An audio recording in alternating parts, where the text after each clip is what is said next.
So, any other question? You Number were three, Ruth Palo Dumandan from Super Radio. Hi, Mayor. Good evening po. Okay. Mayor, may nagpapatanong lang po. If you're going to change now your style. I am not. I will never change my style, my character, and identity. My identity is my universal. That is the identity that God gave me. I will never change it for anybody. Not for threats, not for insults, not for anything. I said I was not elected president to beautify yung mga namatay na. What can I do? You are there. There is always a risk. There is always a risk. In any of the categories, there is always a risk. Even the good ones who died along the way, they exposed something maybe that benefited the country. I would like to admit that. Speaking for the truth, and those who really died unnecessarily. Pero kayong mga low life on the third, you can die for all I care. Hinihingi ninyo, pumapasok kayo ng illegal, hingi kayo ng hingi dyan sa mga, lalo na magtanggap ka ng sa mga police. If there's a racket in the police, and then you papatulan mo, then you ask for more and more and more, because your greed has no limit, and that is why you die. Marami akong alam dyan. Ganon yan. Weting, sakla. That's what, once and for all, we have to stop corruption in this country. If you think that I am not sincere, that is not my problem. So be it. I'm not asking you to understand me. I'm just telling you what I want to do for my country. Period. I do not have to please you. I do not have to convince you. Bakit why would I go down on bended knees just for you to believe me? That's bullshit. President, was it really? Is it my worth as a person? Nabababad na lang ako dyan, maghingi ako ng, I try to be nice every time that I am asked. Kasi yung mag-ask kayo na, even before me, what about this journalist skill? Before you ask the name, you better ask anong negosyo nitong putang inan to. What is he? What was he up to? Mayor, I'd like to get your reaction na nagpalabas kasi ng CHR ng decision on Kidapawan incident, yung marahas na dispersal daw ng mga pulis, pinakakasuhan ng CHR. I do not like that. They do not know anything. Isa pa yan, it's an office that has there are lawyers there, but pumasa ba ito ng baro, ito mga gago na to? How can you override a constitutional, when I say it's freedom of speech, kaya nga pinapatay kasi hindi na madala sa demanda. It's the highest. The one that can kill me. When I said that I am invoking my constitutional right to freedom of expression and the free speech, kaya kayo cannot be put to task for anything. Kaya nga wala mapuntahan ang tao. Kasi pag mademanda, the role is ng Supreme Court, sabihin na public interest is higher than a private concern. So yung mauna yung the community which must be informed, and it is only to media, either broadcast, written, or gano'n. Or sabi ko yung umiyak sa akin, that's the rule. Forget it. You want to say papatay na. Forget it. I don't know if he forgot, but apparently he did not.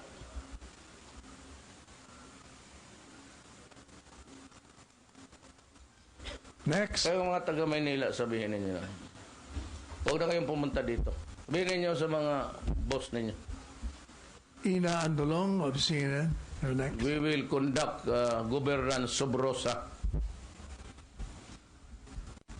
Hi, good afternoon, No. sir. Ina Andolong Umaga from na. CNN. Good morning Ay, good rin. evening na pala, sorry, sir. Kasi afternoon kami pinatawag eh. Pero, ma'am, maraming tao. I was talking to the new appointees. So I had to ask them searching questions and answer. Sir, Because I have to satisfy public interest. That's the standard.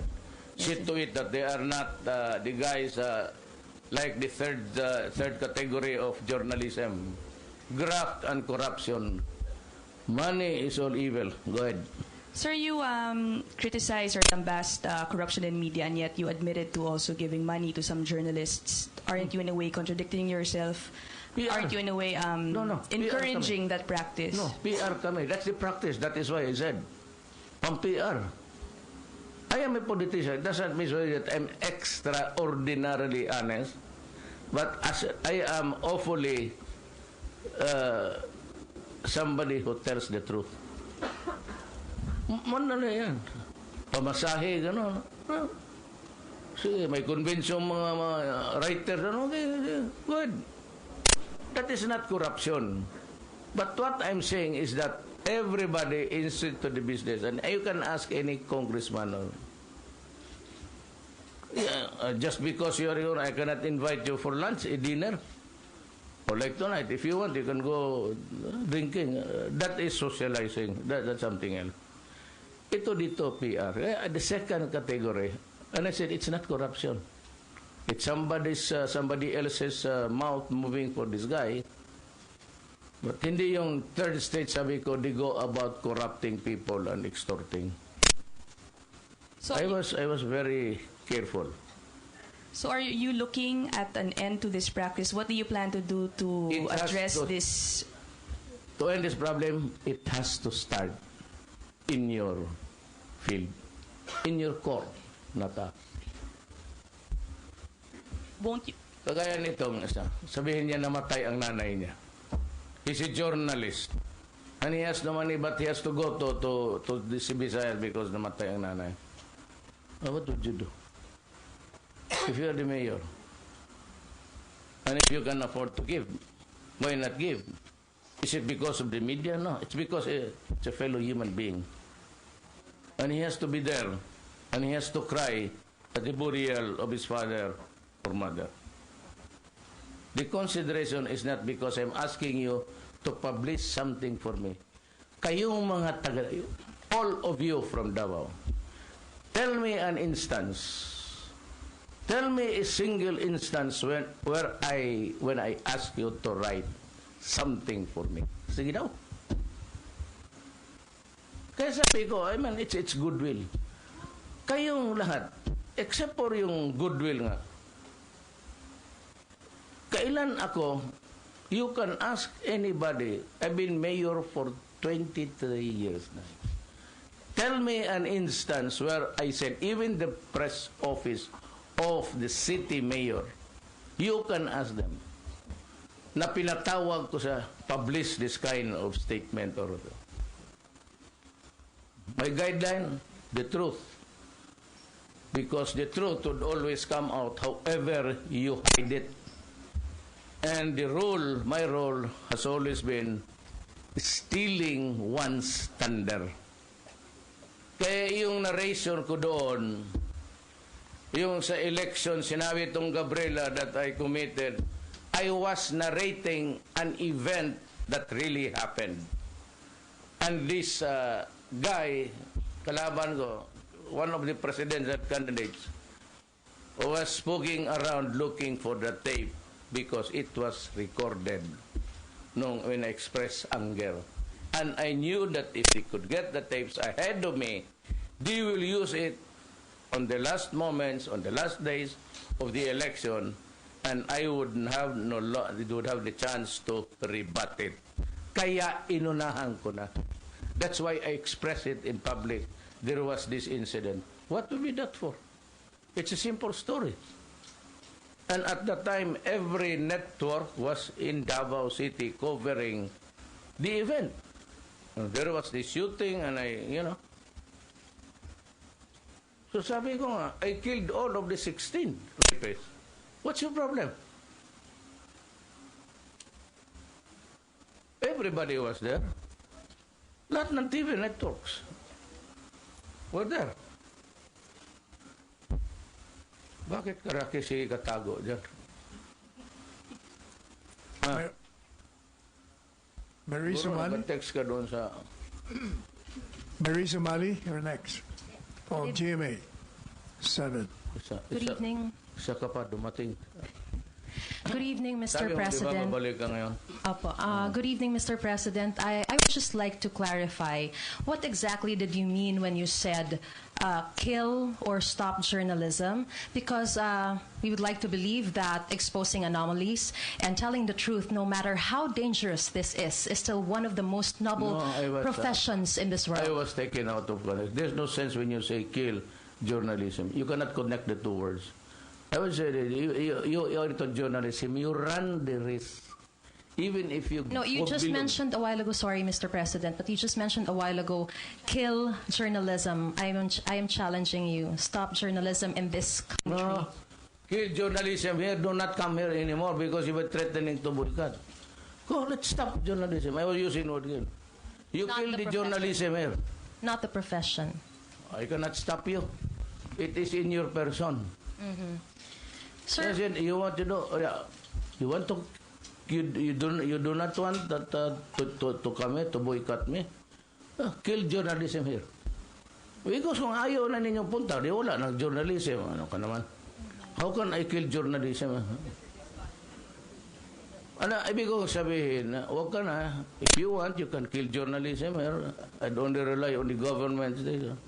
Because if that is the threat, putang ina. Sinabi ko na sa hoy mga ugok, putang ina, I can lose the presidency. My life, honor, just do not fuck with me. Huwag ninyo akong takot. Boycott. Let's say kayo, di mag-boycott kayo. Huwag na kayo patayin ninyo. I was really translating it. Hala, patayin ninyo ang journalism dito. Sir, Mr. President, whenever you speak, it becomes headline because, frankly, whatever you say seems to be new to a lot of Filipinos, and including the manner of how you express yourself. And that style actually endeared you to a lot of Filipinos. Dahil po marami ang humahanga sa inyo, do you think the Filipinos should follow your lead in how you express yourself and how you talk? It's your choice. This is a democracy. Wala naman kung ano. And if they want to follow me, fine. But there are about 15 million plus Filipinos who voted for me. And they heard it over and over again when I was campaigning. So what's the problem? I never pretended. There was no pretensions at all because I do not want to pretend. And you know that. So if you want to follow me, go ahead. If you say that in the manner that I said, then if it's bad manners, I'm sorry. I failed in good manners and right conduct, and that is the subject. You're in grade 4. I'm having a headache now. Some international news organizations are also picking up your statements and are actually likewise they urge to file suit against you. What's your reaction on this, sir? Bullshit to them. I am not the president of the community.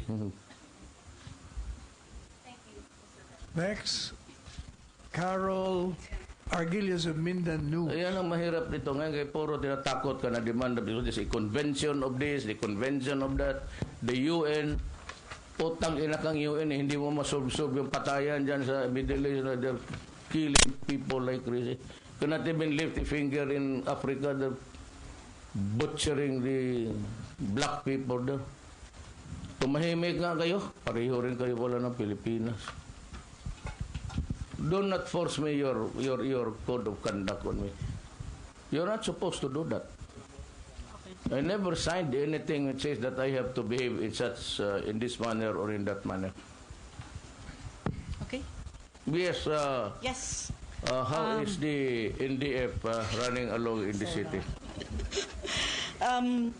You mentioned on May 16, in your press con on May 16, that you would issue guidelines in the war against drugs and that it must start at the barangay level. Yes. You also said something about enlisting people, ROTC graduates and ex-soldiers military into ASCAA. Could you, So yes, to help and to arm them? the tide, Because you the said unrushing tide of drugs. Yes, they will be armed. yes. What's the purpose of deputizing them? Para lang mamatay sila? When you deputize a person and they go against the drugs and the drugs, there's a book written by I bought 200 of them and I intend to distribute it to the would-be killers of this country. And it's about the cartel of Mexico and Latin America, including Colombia. And if you read your book, you'll have the goosebumps. So Yeah. you're going to do away with the tanods, but you will No, the enlist. tanod, yan, ganito yan eh. If you, look, I am ordering everybody to go after the drugs syndicate, okay? They are armed, and so I said, I will arm the tanods and the civilians who would volunteer to fight the drug problem. They have the arms. And if they think that their life is in danger, then there's a violent resistance, go ahead. I will defend you. I will assume full legal responsibility as president who ordered you. Just follow strictly what I order you to do. There's no point in asking them and risk their lives. What will I give them? A truncheon? Would it make any difference if the other guy, the bad guy, has the 45? How many would this be for every barangay? Yes, About- because every barangay is a problem. So I cannot have a general running the show tapos isang contingent lang specific assignment. Would it be Why is this really a problem about issuing guns? My job is to protect the community and my country. And that's why I said during the last meeting, the Avance, my parting words to everybody is this, or these were the words. Do not destroy my country, I will kill you. Do not destroy the youth of this land, I will kill you. Is it not clear enough to everybody? follow up? Well, follow up, but this is actually. You mentioned new appointees. Can we have? We have Can you introduce si them? Ed wants to. Dito kasi. Si Ed is a military man. He used to head the task force Davao, and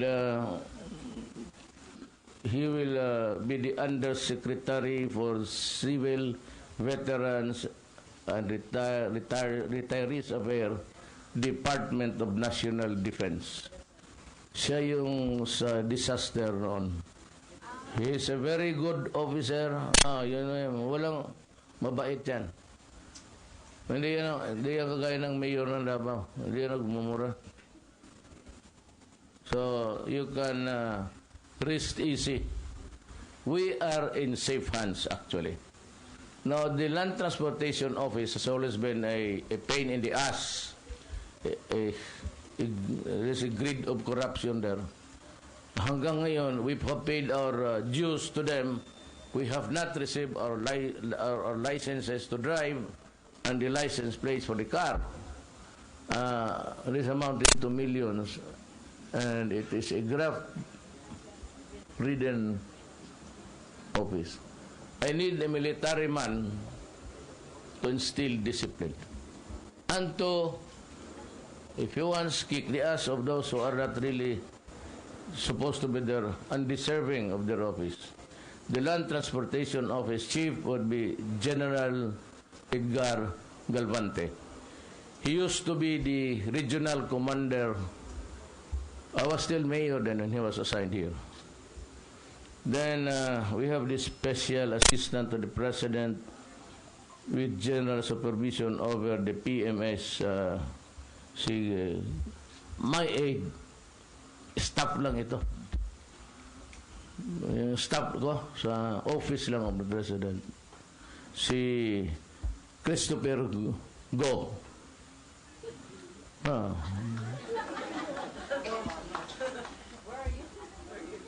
Sa opisina, kasi naman, PMS. He's a graduate of La Salle University, actually. And he specializes in how not to do things the right way. Palagi kong nare-reprimand eh.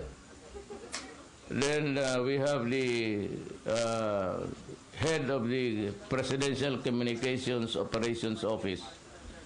Wala na siya, Martin Antanar.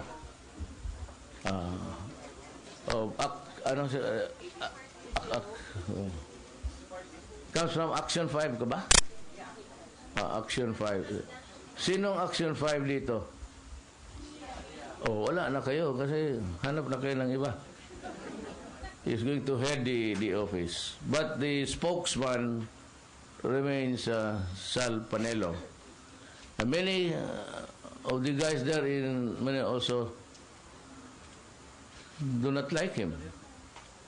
So I said, Sal Panelo has been a good friend of mine for the longest time. As far as I'm concerned, he's honest, he can talk, maybe he's also abrasive in his language at times, but that is the nature of a person. You cannot change him, just like me. And we have the Undersecretary of the Department of Labor and Employment, Joel Manglungsod. He belongs to the left.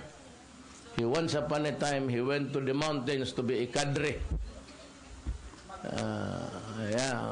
Umakyat ito sa bukid as a cadre sa NPA. Alam mo kung bakit? Naghingi siya ng sapatos pati pantalon sa akin.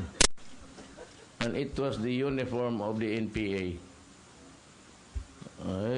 This is my government is exclusive. Meron akong military, then I have to appoint the Moro people with cabinet level. I'm just waiting for some, dynamics to be solved in the respective areas. Yun ang mga bago, but still have to many more agencies and offices that I have to fill up. You just give me time. It's not easy to review. Every night I pour on the qualifications just to make sure na hindi ako mapahiya and I do not end up appointing a son of a bitch.